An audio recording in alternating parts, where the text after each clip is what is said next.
घर में ज्योतिर्मठ के शंकराचार्य स्वामी अविमुक्तेश्वरानंद की पगधूलि पड़ी तो शिवसेना बाला साहब ठाकरे के मुखिया उद्धव ठाकरे भक्ति के सागर में डूब गए। लगा जैसे सारे मनोरथ पूरे हो गए हों।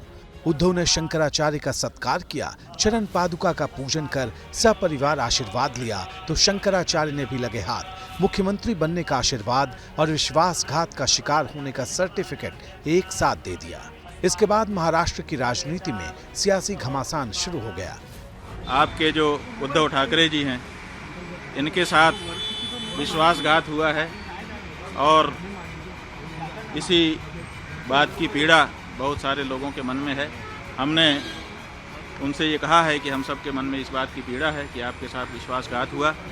जब तक पुनः महाराष्ट्र के मुख्यमंत्री की कुर्सी पर आप विराजमान नहीं हो जाते, तब तक हम लोगों के मन का ये जो दर्द है, ये पीड़ा है, ये दूर नहीं हो सकती है कि जो विश्वासघात करे वो हिंदू नहीं हो सकता है। शंकराचार्य अविमुक्तेश्वरानंद इशारों इशारों में गहरी बात कह गए। उद्धव ठाकरे को सच्चा हिंदू बताया, सियासी साथी बदलने के उनके फैसले को जायज ठहराया तो जवाब बीजेपी का भी आया। शंकराचार्य जी के विधान पर मैं कोई टिप्पणी नहीं करूंगा, लेकिन मैं ये बात जरूर कह सकता हूं कि उद्धव ठाकरे जी ने हिंदुत्व छोड़ दिया है। शंकराचार्य के उद्धव के प्रेम पर रिएक्शन कांग्रेस छोड़ चुके नेताओं की तरफ से भी आया।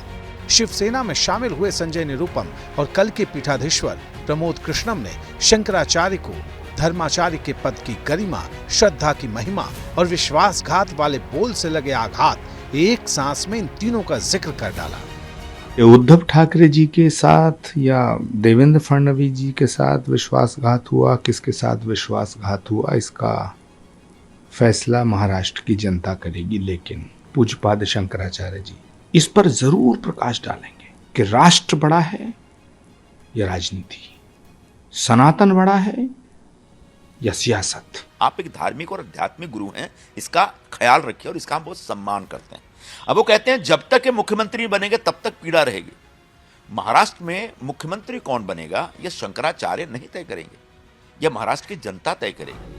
हालांकि चुनाव से पहले मिले शंकराचार्य के आशीर्वाद से उद्धव ठाकरे की पार्टी के हौसले बुलंद हैं। शंकराचार्य हमारे हिंदू धर्म के सर्वोच्च धर्मगुरु है।